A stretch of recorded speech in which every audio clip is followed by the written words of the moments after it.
Investigation.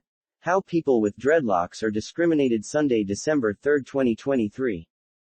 Mr. Ivan Lubulwa, also referred to as Dogota, works as a boda rider, a commercial motorcycle driver. He has worn dreadlocks since 2017. Photos Nicholas BAMULANZEKI by Arthur Arnold Wadero. Email protected. What you need to know. In a survey of 133 Ugandans conducted by the CCIJ between August and October 2023, 36 people had worn dreadlocks at one time. Of those, 14 people said they had experienced discrimination, and 9 said they had experienced harassment. Thank you for reading NATION.AFRICA. On March 10, 2021, the Uganda Police Force, UPF, acting on what they called intelligence to avert a planned protest in Uganda's capital, Kampala, arrested and detained more than 60 people. Many of those arrested, roughed up, and later released without charge, had dreadlocks. Patrick Onyango, the spokesperson of the Kampala Metropolitan Area Police at the time, said in a statement that those arrested were suspected to be planning to cause havoc or stage protests in the city. But many of those later released without charge said they had no idea a protest was planned.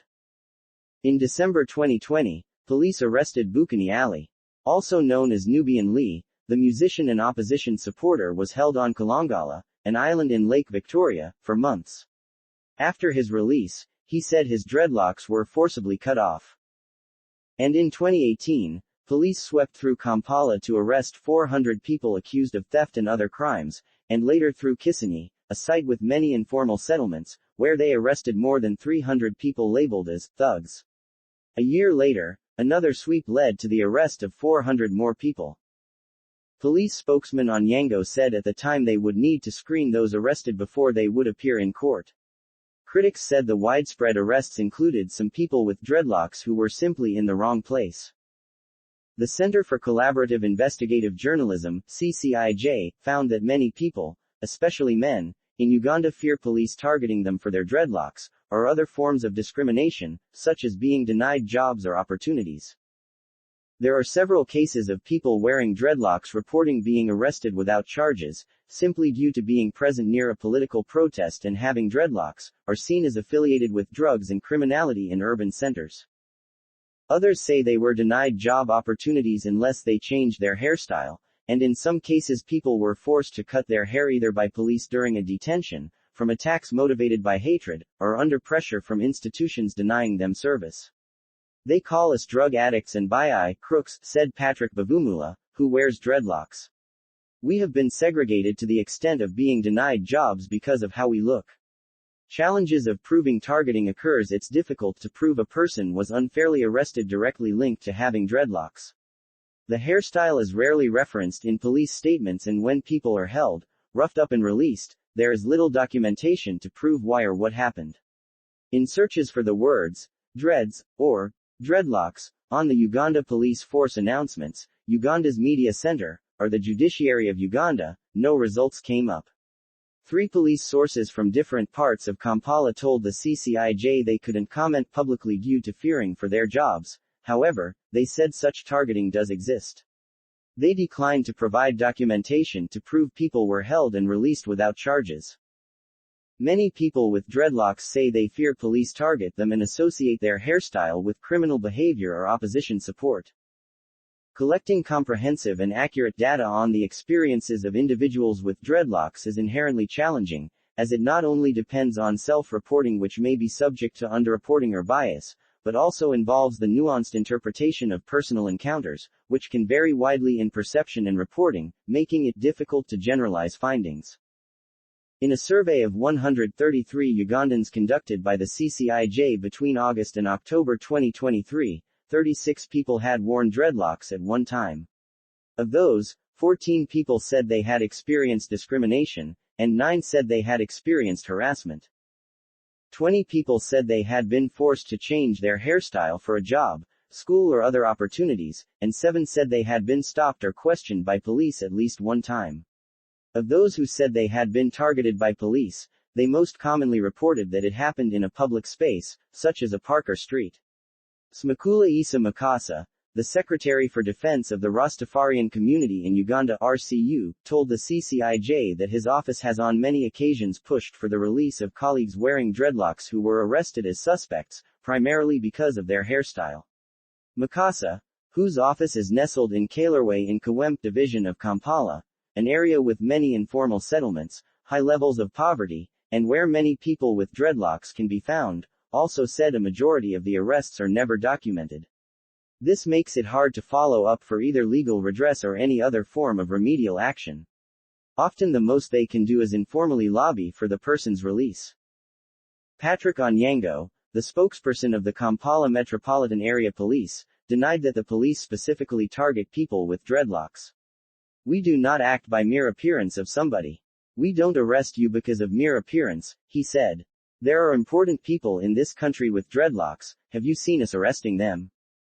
Onyango added that police would only target someone if they had information that person had a criminal background. "If intelligence gets information that so-and-so participates in criminality, and we have concrete information, that is when we target you and arrest you," he said. "But when you don't have any criminal record, we don't arrest you just like that." Still, a fear of targeting and unfair arrest means many people with dreadlocks make choices to avoid increasing their risk, said Ivan Lubulwa, also referred to as Dogota, who has worn dreadlocks since 2017. He works as a boda rider, a commercial motorcycle driver.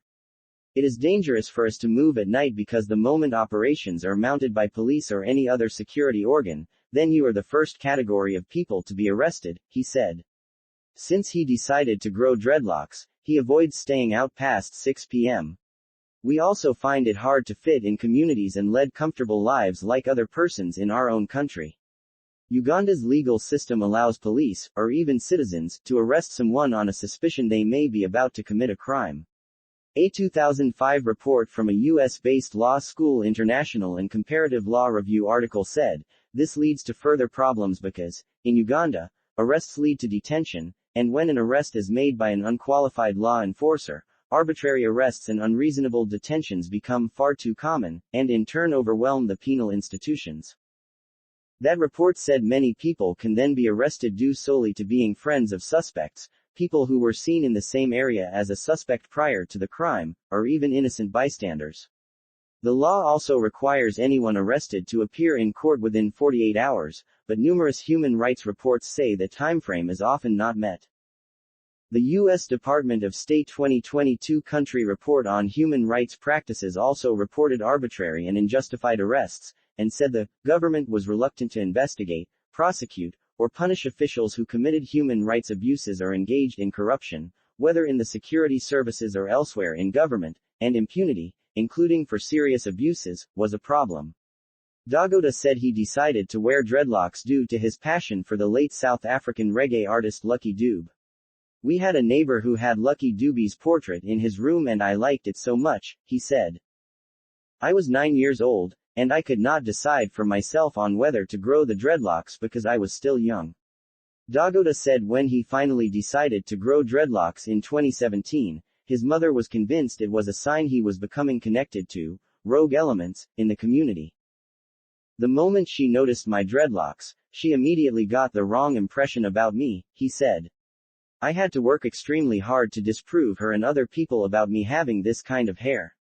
Dogota said he often hides his hair, and works hard to prove to his family that he can earn a decent living despite his hairstyle.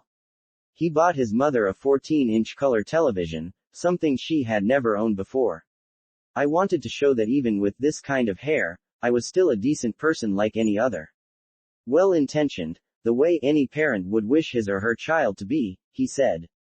Mr. Ibrahim Sirwada, a casual laborer, does his laundry in Kalerwe, Kampala on October 23. The right to wear dreadlocks.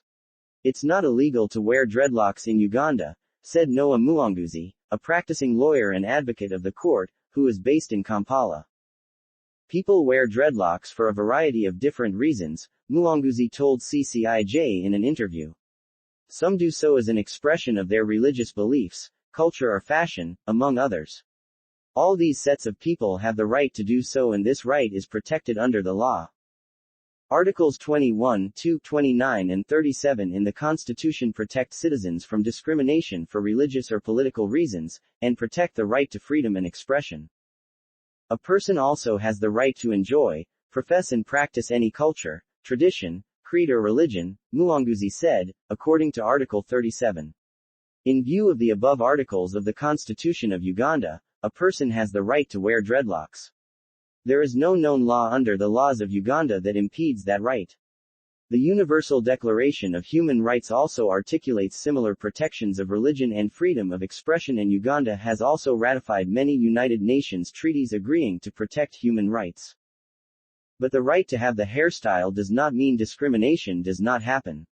While there may be people wearing dreadlocks who are justly charged with crimes, taken to court and face a fair legal process, many of them are also detained and later released with no charges, according to Nicholas Bwanika Lubulwa, the Secretary of Publicity of the RCU. He said many people with dreadlocks choose to lead an isolated life because of the possibility of unfair treatment. When Rastafarians are imprisoned, security operatives immediately cut off their hair, said Mariam Matovu, the women's leader at the RCU. She said the organization pays between $15 to $25, between 60,000 and 100,000 Ugandan shillings, each time they need to repair someone's dreadlocks after they were cut off. I can't estimate the amount of money I have invested, she said. We lack funds, but most Rastas complain about police cutting their hair and imprisoning them unfairly. The challenge of such targeting is similar in other countries as well. In Cameroon, there were reports soldiers targeted people with dreadlocks, associating them with separatist fighters. In Mali, a journalist said his dreadlocks were cut while in detention. In Nigeria, people fear that police target people with dreadlocks and tattoos. In Guinea, a detained musician said police targeted him due to his dreadlocks, thinking he was a protester. There are also fears that Uganda's new Anti-Homosexuality Act, passed in 2023, could lead to further targeting of men with long dreadlocks. Previous sweeping arrests, such as when 44 people were arrested at an LGBTQ shelter in 2021, included men wearing dreadlocks, according to videos and photos shared on social media. In Malawi, men wearing their hair long can be arrested under the section on idle and disorderly persons. The Human Dignity Trust said this law is seen as criminalizing gender expression. In November 2023, Uganda's Minister of State for Gender and Culture Affairs submitted a statement to Parliament on the 16 Days of Activism campaign against GBV 2023, which runs from November 25 to Dec. 10. The campaign aims to increase public awareness of gender-based violence, increase reporting of cases and access to services for survivors and victims, and enhance accountability. The statement refers primarily to sexual violence and this year's theme of prevention of violence against women and girls, although it acknowledges that both women and men can be victims of gender-based violence. A precedent of human rights violations. Uganda is regularly cited as a country with high levels of police corruption and brutality. About 3/4 of respondents in Uganda said they believe police are involved in corruption, according to an Afrobarometer survey. More than half of the respondents said they believe police, often, or always, use excessive force in managing protests and dealing with suspected criminals.